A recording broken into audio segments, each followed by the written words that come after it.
I'll be the first to say it. God is the judge of the evil white man. Okay? I actually got to deal with a few evil white men myself. Okay? And I'm trusting God to judge them. Quit bringing up slavery. Children love other children.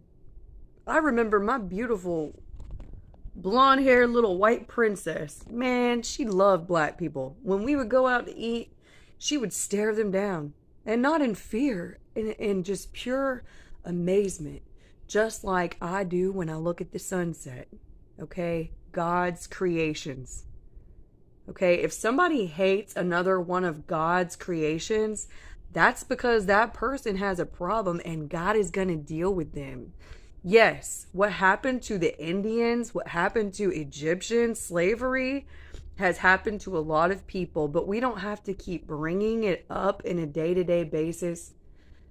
If racism still exists, it's because the devil still exists.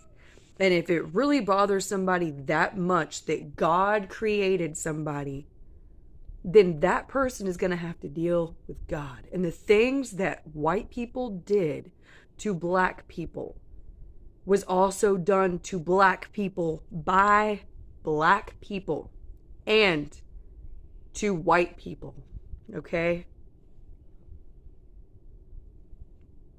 We've all got to have God and his love and faith in his judgment. And I truly believe that the evil white men from the past, or even I could say God's grace, exists. And that those ignorant, evil white men from the past that were taught by their fathers to be evil to people just because they're black, thank God that he's out there weighing our hearts.